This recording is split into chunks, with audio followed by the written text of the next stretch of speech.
Vaheguru Ji Ka Khalsa, Vaheguru Ji Ki Fateh. On Christmas Eve, 103 years ago, my grandfather waited in a dark and dank cell. He sailed by steamship across the Pacific Ocean from India to America, leaving behind colonial rule. But when he landed on American shores, immigration officials saw his dark skin, his tall turban worn as part of his Sikh faith, and saw him not as a brother, but as foreign, as suspect, threw him behind bars where he languished for months. Until a single man, a white man, a lawyer named Henry Marshall, filed a writ of habeas corpus that released him Christmas Eve, 1913. My grandfather, Kehar Singh, became a farmer, free to practice the heart of his Sikh faith, love and oneness. And so when his Japanese American neighbors were rounded up and taken to their own detention camps in the deserts of America, he went out to see them when no one else would. He looked after their farms until they returned home. He refused to stand down. That's right. In the aftermath of September 11th, when hate violence exploded in these United States and a man that I called uncle was murdered, I tried to stand up. I became a lawyer like the man who freed my grandfather, and I joined a generation of activists fighting detentions and deportation, surveillance and special registration, hate crimes and racial profiling. And after 15 years, with every film, with every lawsuit, with every campaign, I thought we were making the nation safer for the next generation. Mama. And then my son was born.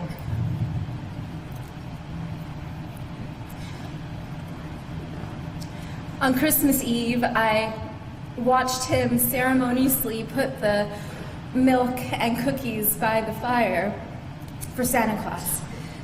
And after he went to sleep, I then drank the milk and ate the cookies.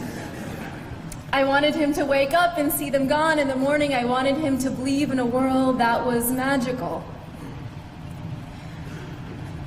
But I am leaving my son a world that is more dangerous than the one that I was given. Because we are raising a brown boy in America.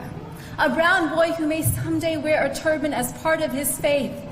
And in America today, as we enter an era of enormous rage, as white nationalists hail this moment as their great awakening, as hate acts against Sikhs and our Muslim brothers and sisters are at an all-time high, I know that there will be moments, whether on the streets or in the schoolyard, where my son will be seen as foreign, as suspect, as a terrorist. Just as black bodies are still seen as criminal. Brown bodies are still seen as illegal. Trans bodies are still seen as immoral. Indigenous bodies are still seen as savage. The bodies of women and girls seen as someone else's property. And when we see these bodies not as brothers and sisters, then it becomes easier to bully them, to rape them, to allow policies that neglect them, that incarcerate them, that kill them. Yes, Rabbi. The future is dark.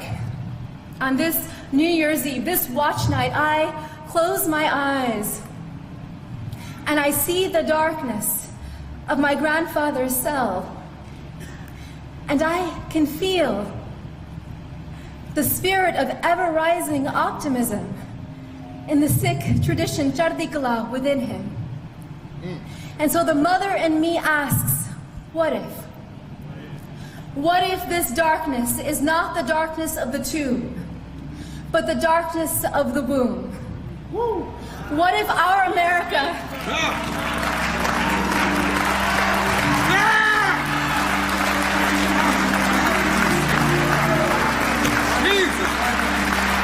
What if our America is not dead, but a country that is waiting to be born?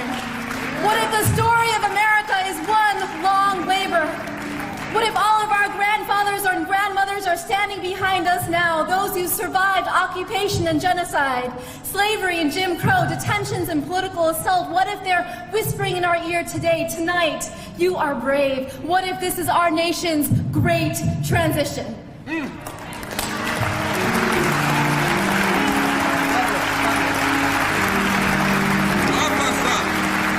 What does the midwife tell us to do?